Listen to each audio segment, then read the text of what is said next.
So hello मेरे भाई, I hope तुम लोग अच्छे होगे और अपनी लाइफ में अच्छा कर रहे होगे। और मैं होप करता हूँ कि आगे भी तुम लोग अपनी लाइफ में अच्छा करोगे। तो हमारी क्वाड्रेटिक इक्वेशन की सीरीज़ चल रही थी, तो उसी को आगे कंटिन्यू करते हुए आज हम लोग डिस्कस करेंगे graph of quadratic functions. Okay, तो तुम्हारे पास, और देखो मैं कोई तुम्हारा सर नहीं हूँ, मैं तुम्हारा एक बड़ा भाई हूँ, तुम्हें गाइड कर रहा हूँ IIT के लिए, ठीक है। और इससे ज़्यादा कुछ नहीं। मैं चाहता हूँ कि अगर तुमको ये चीज़ अच्छी लग रही है तो तुम हमारे जैसे और भाइयों के साथ इसको शेयर करो, ठीक है। तो स्टार्ट करते हैं quadratic functions, graph of quadratic functions, ठीक है। तो अगर तुम्हारे पास सपोज़ कि हमारे पास कोई फंक्शन है, कंसिडर या क्वाड्रेटिक, आई होप तुम लोगों को इक्वेशन और फंक्शन में डिफरेंस पता होगा, ठीक है। तो अगर हम सपोज़ हमारे पास है कोई quadratic function y is equal to A X square plus B X plus C, जहाँ पे ए तुम्हारा नॉन ज़ीरो होना चाहिए, ठीक है। तो अब हम लोग क्या करेंगे, डिस्कस करेंगे कि कैसे कैसे ग्राफ बनते हैं इसमें, ठीक है। तो सबसे पहले अगर हम लोग सबसे पहला केस लें, केस 1, ठीक है।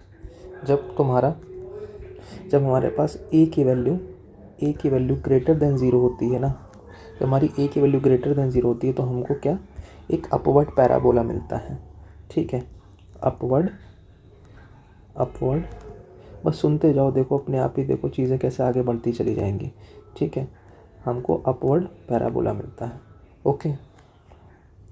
तो अब हमारे पास इसमें जो होते हैं बेसिकली 3 केस होते हैं, ठीक है। 3 केस होते हैं बेसिकली, उनको हम लोग एक एक करके डिस्कस करेंगे, ओके। देखो सबसे पहला कि अगर हमारे पास ए की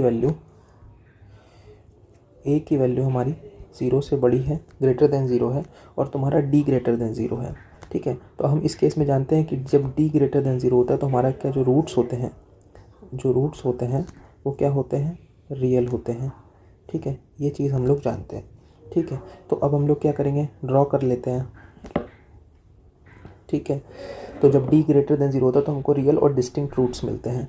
तो ग्राफ कुछ इस तरह का मिलेगा, रियल रूट्स और डिस्टिंक्ट, ठीक है। तो इस तरीके का कुछ हमें ग्राफ मिलेगा, ठीक है। तो हमारे जो रूट्स होंगे वो हो जाएंगे अल्फ़ा कॉमा बीटा, तो हमारे ये कुछ रूट्स आ जाएंगे, ठीक है। अगर आपसे कोई कह देता है कि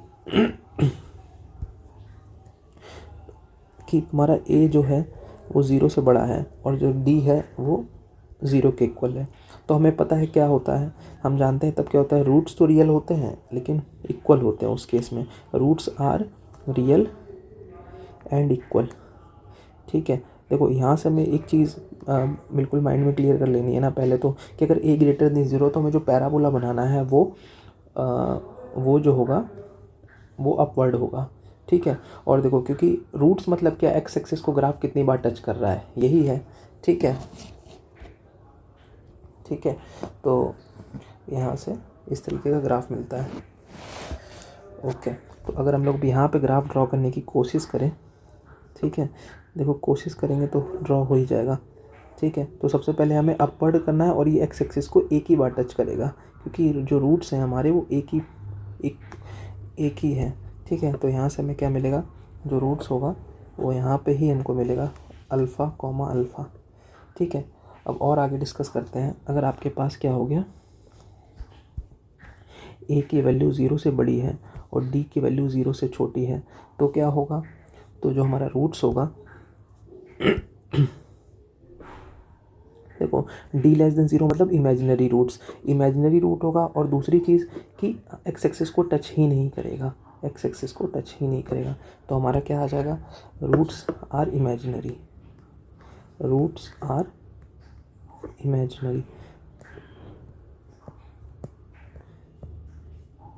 तो हम लोग यहाँ से लिख सकते हैं कि ये जो है ना एक्स एक्सिस को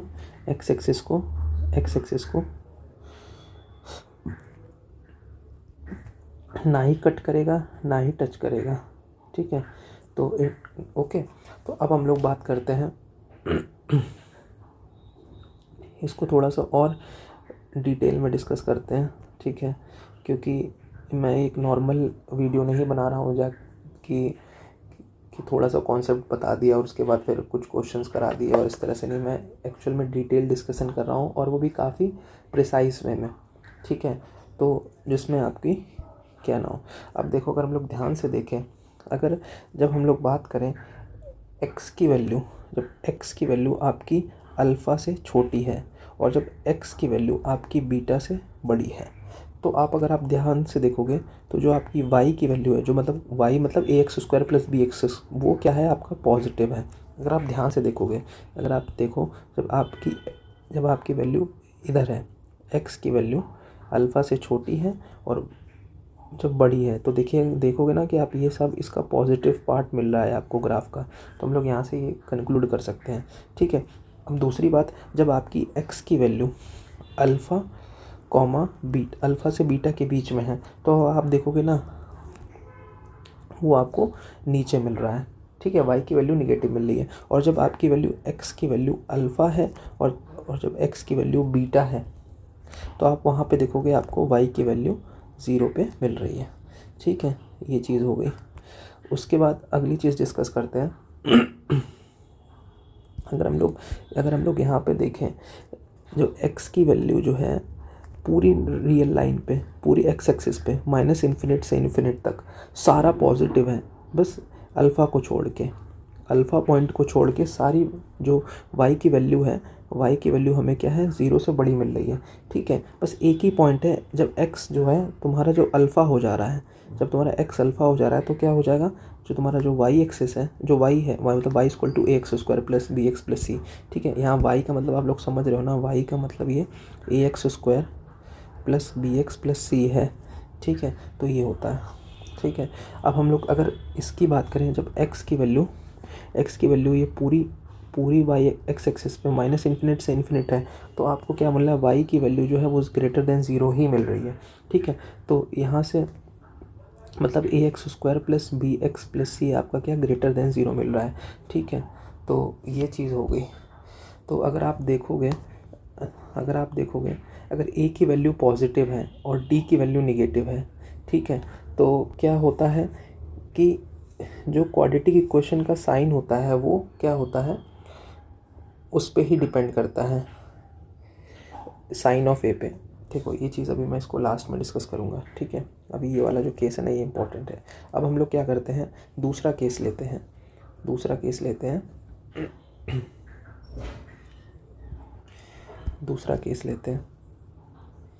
केस 2। दूसरा केस ये है कि जब when a is less than 0, ठीक है, तो हमको क्या मिलेगा, जो हमें पैराबोला मिलेगा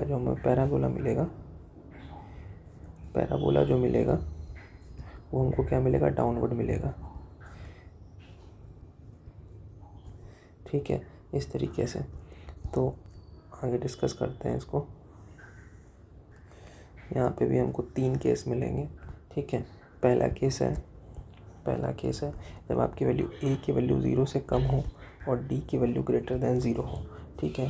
तो क्लियरली बात है, a की वैल्यू 0 है तो पैराबोला तो डाउनवर्ड ही मिलने वाला है, ठीक है। तो सबसे पहले हम लोग यहाँ लिखेंगे, रूट्स तो रियल होंगे, रियल रूट्स और डिस्टिंक्ट, ओके, रियल रूट्स और डिस्टिंक्ट। देखो, जैसे कि ये, ठीक है, ये ओके। तो इस तरीके का कुछ हमें ग्राफ मिलेगा, ये हमारे रूट्स मिलेंगे अल्फ़ा, बीटा, ठीक है। तो हम लोग यहाँ से देख के बता सकते हैं कि जब x की वैल्यू अल्फ़ा से छोटी है, यूनियन करें x की वैल्यू बीटा से बड़ी, हाँ, x की वैल्यू अल्फ़ा से छोटी है, तो y के इम्प्लाई करता है y जो है वहाँ पे हमारा निगेटिव मिल रहा है, ठीक है। उसके बाद जब x की वैल्यू अल्फ़ा और बीटा के बीच में है, तो ये इम्प्लाई करता है कि जो y है वो हमारा ग्रेटर देन 0 है। और जब x की वैल्यू अल्फ़ा है या x की वैल्यू बीटा है तो हमें y की वैल्यू 0 मिलती है। ठीक है, दूसरा केस क्या है, a की वैल्यू लेस देन 0 है, d की वैल्यू 0 है। ठीक है, तो हमें क्या मिलेंगे, रूट्स रियल मिलेंगे और इक्वल मिलेंगे। ठीक है, ये केस हमें पता है, तो हम लोग यहाँ पे लिख सकते हैं जो रूट्स हैं, roots are real and equal. ठीक है, तो जो हमारे रूट्स हैं वो रियल और इक्वल मिलेंगे। ठीक है, तो अभी तक हमको a लेस देन 0 है तो क्लियरली हमको डाउनवर्ड पैराबोला ही मिलने वाला है, इसमें कोई शक की बात है ही नहीं। ठीक है, तो यहाँ से अगर हम लोग देखें तो कुछ इस तरीके से पिक्चर मिलेगी हम लोग को, और यहाँ पे रूट की वैल्यू होगी अल्फ़ा कॉमा अल्फ़ा सॉरी, मतलब इसी पॉइंट पे अल्फ़ा रूट्स मिलेगा। ठीक है, तो अब हम लोग अगर हम देखें कि जब x की वैल्यू है माइनस इन्फिनिट से लेके इन्फिनिट तक एक्सेप्ट अल्फ़ा पे जो ये जो वैल्यू है y की, जो ये इम्प्लाई करता है y की वैल्यू निगेटिव। ठीक है, लेकिन जब x की वैल्यू जब अल्फ़ा हो रही है ना, जब x की वैल्यू अल्फ़ा हो रही है तो जो तुम्हारा y है वो 0 हो जा रहा है। ठीक है, एक केस में ही है। ठीक है, और तीसरा केस सेम उसी तरीके से, जब a की वैल्यू लेस देन 0 है और d की वैल्यू क्या है, लेस देन 0 है। ठीक है, तो हमको क्या मिलेगा, सिंपली डाउनवर्ड पैराबोला मिलेगा, डाउनवर्ड पैराबोला। तो y की वैल्यू क्या हो जाएगी, लेस देन 0 हो जाएगी, और x तुम्हारा कहाँ से कहाँ तक बिलोंग करेगा, माइनस इन्फिनिट से लेके इन्फिनिट तक। ठीक है, जब माइनस इन्फिनिट से लेके इन्फिनिट तक होगा तो ए एक्स स्क्वायर, और यहाँ पे इसका मतलब क्या है, ए एक्स स्क्वायर प्लस, यहाँ से लिख रहे हैं ना, A X square plus B X plus C की वैल्यू लेस देन 0 है। ठीक है, तो अगर आप तुम दोनों, अब थोड़ा सा मैं आपको बताना चाहता हूँ कि देखो, अगर आप इस केस को थोड़ा सा देखो और इस केस को थोड़ा सा देखो, लास्ट वाला, तो आप यहाँ से कंक्लूजन निकाल सकते हो। देखो यहाँ पे अगर ए की वैल्यू पॉजिटिव थी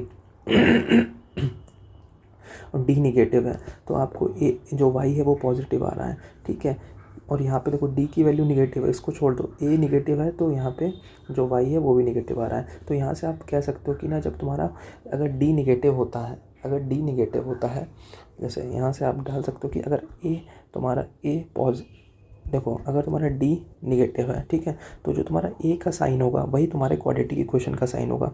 तो यहाँ से अगर हम लोग देखेंगे ए की वैल्यू निगेटिव तो क्वाड्रेटिक इक्वेशन ऑफ की साइन भी निगेटिव। अगर यहाँ पे ए ग्रेटर देन 0 है, डी तुम निगेटिव रहने दो, ठीक है, तो जो साइन ऑफ क्वाड्रेटिक इक्वेशन है वो क्या होगा, पॉजिटिव होगा। ये चीज़ होती है, ये बहुत ही इम्पोर्टेंट पॉइंट है, ये चीज़ काफ़ी काम आती है। ठीक है, अब ये हो गई काम की बात,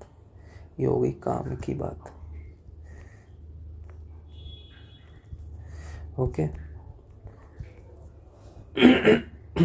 ओके। तो जैसे कि सपोज़ आपके पास कोई क्वाड्रेटिक इक्वेशन है, जैसे सपोज़ एक क्वेश्चन करते हैं, जैसे आपके पास कोई क्वाड्रेटिक इक्वेशन है 2x square plus 3x is equal to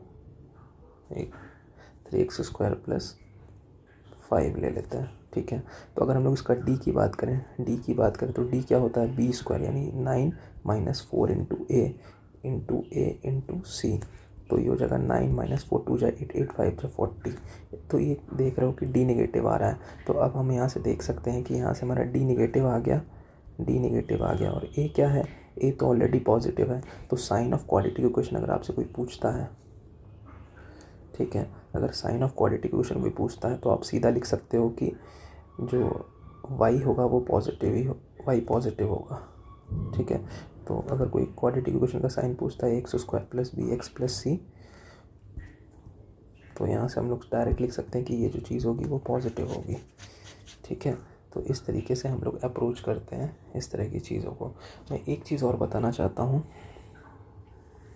कि अगर आपके पास कोई क्वाड्रेटिक इक्वेशन गिवन है, ठीक है, तो अगर आपको,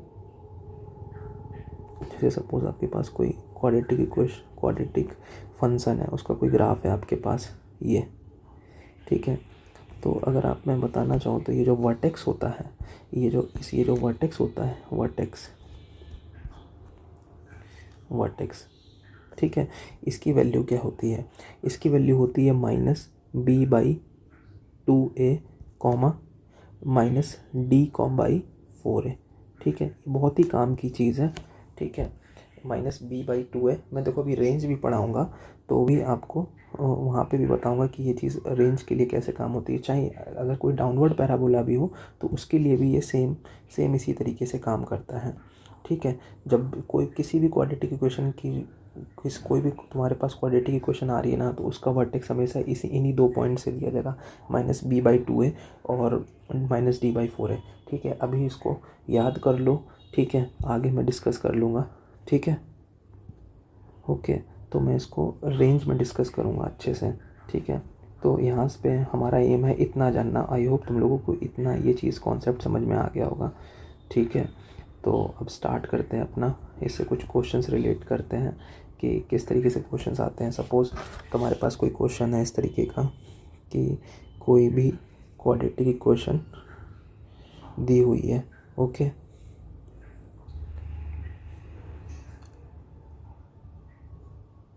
ओके, तो तुम्हारे पास सपोज़ क्वेश्चन है,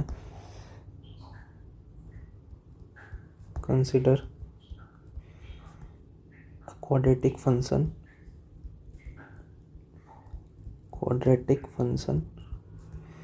ये है तुम्हारे पास ax² + bx + c, ठीक है।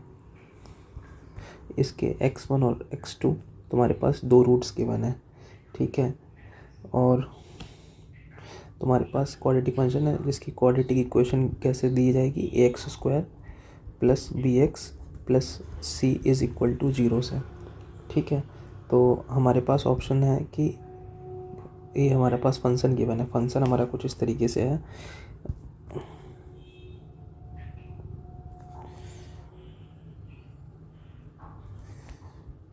ठीक है। फंक्शन हमारा कुछ इस तरीके से गिवन है, okay.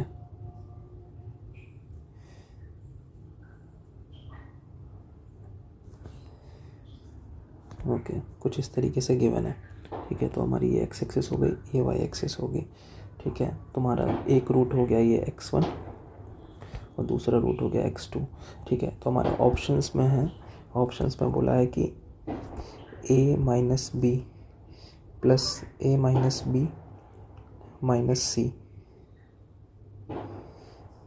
-c is less than 0। दूसरा bc is less than 0। Third है b is greater than 0। b is greater than 0। b and c have same sign,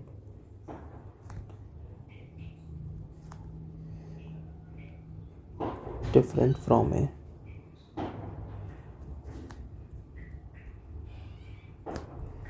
okay, हमारे पास सपोज ये क्वेश्चन है, ओके। तो हमारे पास ये चीज़ें हैं, ठीक है। तो स्टार्ट करते हैं।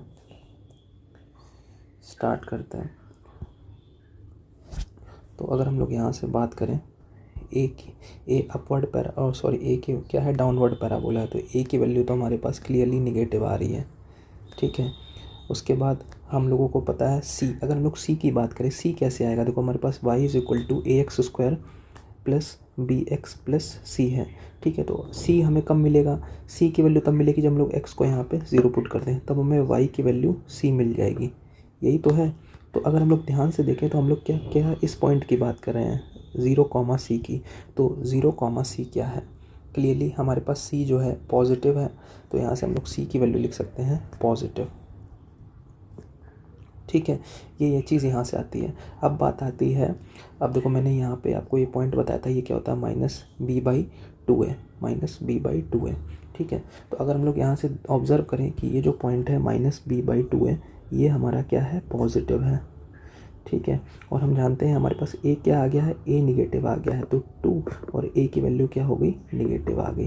ठीक है, तो अगर हम लोग ध्यान से इसको कैंसिल करें तो बी हमारा क्या आ जाएगा, पॉजिटिव आ जाएगा। ठीक है, तो हमारे पास यहाँ से क्या हो जाएगा, बी की वैल्यू हमारे पास क्या आ जाएगी, पॉजिटिव आ जाएगी।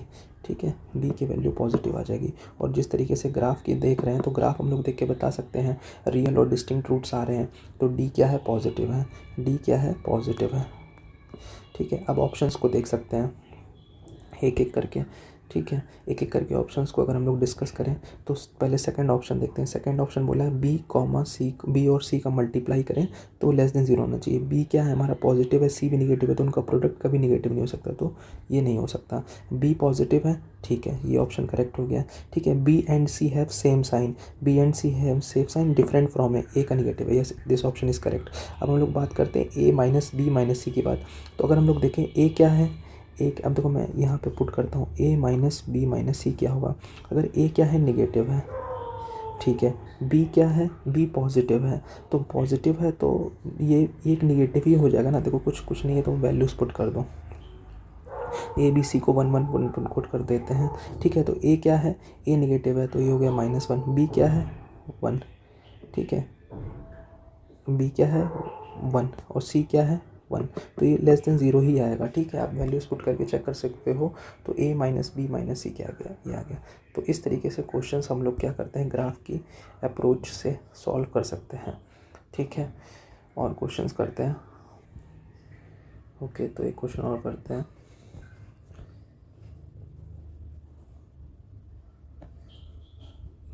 ओके, तो सपोज़ हमारे पास कोई क्वेश्चन है इस तरह का,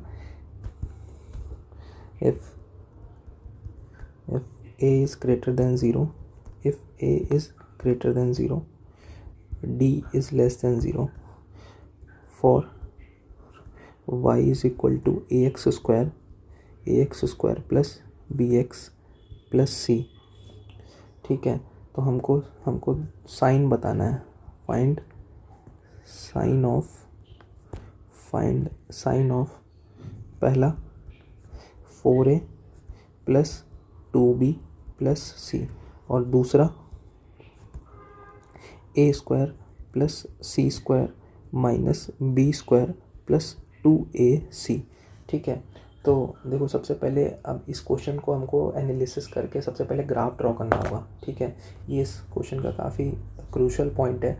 ठीक है, मैं चाहता हूँ ना कि मैं आपको एक एक चीज़ अच्छे से, अगर आपको ग्राफ ना दिया हो वो भी ड्रॉ करना आ जाए आपका। ठीक है, तो अगर आप ध्यान से देखो कि अगर इसका सॉल्यूशन स्टार्ट करते हैं। अगर आप देखो, ऑब्जर्व करो, ए की वैल्यू क्या दी हुई है, पॉजिटिव दी हुई है, और डी की वैल्यू निगेटिव दी हुई है। इसका मतलब ये क्लियर है, ए से पॉजिटिव से हमें ये चीज़ मिल रहा है कि हमको एक अपवर्ड पैराबोला मिलेगा, और डी लेस देन 0, इसका मतलब क्या कि हमको वाई एक्सिस को, सॉरी एक्स एक्सिस को ये टच नहीं करेगा। डी लेस देन 0 पे देखो ये वाला कुछ इस तरह, A greater than 0, D greater than 0 पे कुछ इस तरीके का ग्राफ हमको मिलेगा। ठीक है, तो कुछ इस तरीके का ग्राफ हम लोग ड्रॉ कर देंगे जब मिल रहा है तो। ओके, तो अगर हम लोग यहाँ पे ग्राफ ड्रॉ करें, ग्राफ ड्रॉ करते हैं यहाँ पे। ठीक है, कुछ इस तरह का ग्राफ हम लोग ड्रॉ करेंगे तो हमें क्या है, ए पॉजिटिव डी निगेटिव, तो अपवर्ड पैराबोला मिलेगा। ठीक है, तो अगर हम लोग यहाँ पे क्या करते हैं, अपवर्ड पैराबोला ड्रॉ कर देते हैं। ठीक है, यहाँ से हम लोग क्या करते हैं, अपवर्ड पैराबोला ड्रॉ कर देते हैं। ठीक है, कुछ इस तरीका। अब हमको पूछ रहा है कि यार ये 4a plus 2b plus C की वैल्यू कैसे मिलेगी। अच्छा, आई होप तुम लोगों को थोड़ा बहुत क्लिक कर गया होगा, लेकिन नहीं भी कर रहा है तो कोई बात नहीं, मैं समझ सकता हूँ। अगर हम लोग यहाँ पे इस इक्वेशन में, ठीक है, इस क्वाड्रेटिक फंक्शन में x की वैल्यू अगर हम लोग यहाँ पे, हमारे पास क्या है, y is equal to ax square plus bx plus C. अगर हम लोग x की वैल्यू 2 पुट कर दें तो हमारे पास 4a प्लस 2b प्लस सी आ जाएगा। इसी की वैल्यू तो निकालनी है, तो हमको क्या करना, मीन्स f ऑफ 2 y, इसको हम लोग यहाँ पे क्या लिख सकते हैं, इसको हम लोग ये लिख सकते हैं f ऑफ 2। ठीक है, तो f ऑफ 2 यहाँ पे आएगा ना कुछ, यहाँ पे अगर हम 2 पे यहाँ पे पुट करें तो ये जो वैल्यू होगी, ये जो चीज़ होगी, इसी को तो f ऑफ 2 बोलते हैं। ठीक है, तो हम क्लियरली देख सकते हैं कि जो हमारा f ऑफ 2 है वो ग्रेटर देन 0 है, तो हम लोग यहाँ से लिख देंगे कि जो f ऑफ 2 है वो पॉजिटिव है। ठीक है, अब अगली चीज़ डिस्कस करते हैं। ओके, अब हमारा चीज़ क्या दिया हुआ है, A square plus C square plus ये दिया हुआ है A square plus C square, A square plus C square minus B square plus 2ac। ठीक है, तो क्लियरली हम लोग इसको यहाँ से ही शुरुआत करेंगे, A square plus C square plus 2ac minus B square. ठीक है, इसको इस तरीके से लिख सकते हैं। अब इसको क्या लिख सकते हैं, ए प्लस सी का whole square minus B square. अब इसको इस तरह से लिख सकते हैं, A plus C plus B, और इसको लिख सकते हैं A plus C minus B. ठीक है, इस तरीके से लिख सकते हैं इसको। ठीक है, इसको मैं थोड़ा सा और अरेंज करके लिखूँ तो इसको लिख सकते हैं ए माइनस बी प्लस सी, और इसको लिख सकते हैं A plus B plus C. ठीक है, तो अगर आप लोग ध्यान से ऑब्जर्व करें, अगर हम लोग इस केस में अगर हम एक्स को अगर हम लोग ये एफ ऑफ -1 है, अगर हम लोग देखें एक्स को अगर हम लोग -1 पुट करते हैं तो हमें ये क्वेश्चन मिलेगी। ठीक है, और अगर हम लोग एफ ऑफ 1 पुट करते हैं तो हमें ये क्वेश्चन मिलेगी। ठीक है, अब हम लोग एफ ऑफ -1 को ऑब्जर्व करें, एफ ऑफ -1 यहाँ पे कुछ आएगा, यहाँ पे -1, तो यहाँ पे एफ ऑफ -1, यहाँ पे एफ ऑफ -1 मिलेगा। तो एफ ऑफ -1 की वैल्यू पॉजिटिव आ रही है, तो हमारे पास यहाँ से हम लोग लिख देंगे ये तो पॉजिटिव हो गया, और एफ ऑफ 1 भी पॉजिटिव है, तो पॉजिटिव इंटू पॉजिटिव क्या होगा, पॉजिटिव इंटू पॉजिटिव क्या होगा, ग्रेटर देन 0। तो हम लोग यहाँ से क्या कर देंगे, इसका साइन हम लोग को ईजिली मिल गया। तो आई होप तुम लोगों को ये चीज़ समझ में आई होगी। ठीक है, तो इस तरीके से ये जो है ना ग्राफ्स वाले क्वेश्चन हम लोग इस तरीके से अप्रोच करेंगे। ठीक है, ओके, तो जाते जाते मैं कुछ आपको चीज़ें बता देता हूँ जो आपको याद रखनी है। आप ऐसे कर सकते हो, याद रख लेना मेरे भाई, याद रख लेना, तो आपके क्वेश्चन जो हैं वो बन जाएंगे। ठीक है, याद रख लेना। ओके, तो अगर आप जब भी c की वैल्यू पूछे ना, c क्या होता है, c क्या होता है, ये f ऑफ 0 ही होता है और कुछ नहीं होता है। ठीक है, और अगर हम लोग और आगे बात करें तो अगर जैसे हमसे कोई बोल रहा है कि a plus B plus C की वैल्यू बतानी है, तो वो क्या होता है, अगर इक्वेशन में f ऑफ 1 देखो यहाँ पे ax² plus B X plus C, ये y है, y या फिर कह सकते हैं y या फिर f ऑफ x, y या f ऑफ x, ये दोनों ही होता है। ठीक है, तो अब यहाँ से आप समझ में आएगा, जब f ऑफ यहाँ पे x को 1 डालोगे, यहाँ पे x को 1 डालोगे तो ये आ जाएगा a plus B plus C. अगर आप तुमसे कोई बोलता है f ऑफ 2 बताओ, तो अभी मैंने किया था जैसे 4a plus 2b plus C, तो यहाँ से हम लोग लिख देंगे 4a plus 2b plus C की वैल्यू क्या होगी, एफ ऑफ 2 की वैल्यू ये होगी। ठीक है, अगर तुमसे कोई कह देता है कि एफ ऑफ -2 की वैल्यू बताओ, एफ ऑफ -2, तो हम लोग लिख देंगे ये हो जाएगा 4a minus 2b plus C. ठीक है, तो हम लोग यहाँ पे एफ ऑफ -2 क्या हो जाएगा, F of -2 4a minus 2b plus C, 4a minus 2b plus C. ठीक है, और हमारे पास डी के लिए तो 3 केसेस होते ही हैं। डी के हमारे लिए हो सकता है कि वो एक्स एक्सिस को एक बार मतलब कट करेगा। ठीक है, और कट करता है मतलब ये वाला केसेस, ये वाला। ठीक है, और ये होता है टच करता है, मीन्स इस तरह का केस बनता है। और एक बार होता है कि ना ही neither cut X axis, neither cut और नॉर टच। ठीक है, ना फिर वो कट करता है ना टच करता है। ठीक है, इस तरह का ग्राफ। तो इस तरीके के क्वेश्चंस को हम लोग ईज़िली अटेम्प्ट कर सकते हैं। तो मेरे भाई, आई होप तुम लोगों को ये प्यारा सा वीडियो काफ़ी प्रिसाइज वे में मैंने ग्राफ ऑफ क्वाड्रेटिक इक्वेशन को काफ़ी डिटेल वे में डिस्कस किया है ना। ठीक है, अगर तुम लोगों ने कॉन्सेप्ट को पकड़ लिया है ना मेरे भाई, तो तुम लोग कोई भी क्वेश्चन कर सकते हो। ठीक है, और इससे रिलेटेड जितने भी कॉन्सेप्ट थे मैंने कवर करने की कोशिश करी है। ठीक है, अगर नहीं भी आया समझ में, देखो कैसे वैसे मैं थोड़ा वैसे भी मैंने ये वीडियो थोड़ा स्लो पेस में रिकॉर्ड करा है तुम लोगों के लिए। ठीक है, और हाँ, तुम लोग अगर यहाँ तक आ गए हो ना, तो बस एक कमेंट छोड़ देना और मुझे बता देना कि मैं तुम्हारे लिए और क्या कर सकता हूँ। ठीक है, और एग्ज़ाम डाउन द लाइन है। ठीक है, तो तुम लोग के लिए मैं विश करता हूँ। देखो, मैं ये चाहता हूँ ना कि तुम लोग एक बार अच्छे एफ़र्ट्स करो। एग्ज़ाम में क्लियर होना ना होना वो बात की बात है, पर हमारा काम क्या है, हमारा काम ये है कि बस काम करते रहो। देखो, मेरा सिंपल सा काम करना है कि बस काम करते रहो, और तुम लोग नहीं मानोगे, मुझसे बड़ा लेज़ी कोई नहीं हो सकता। ठीक है, अगर मैं काम कर रहा हूँ ना, तो तुम लोग भी काम कर सकते हो यार। तो बस मैं इतना कहूँगा कि काम करते रहो, रुकना नहीं भाई। और अगर तुमको थोड़ा सा भी 1% भी ये वीडियो अच्छा लग रहा है ना, तो इसको ज़्यादा से ज़्यादा लोगों के पास, भाइयों के पास शेयर करो, ठीक है, ताकि हमारे साथ और भी भाई जुड़ सकें। ओके, और ख्याल रखो अपना और काम करते रहो। थैंक यू मेरे भाई, मिलते हैं नेक्स्ट वीडियो में।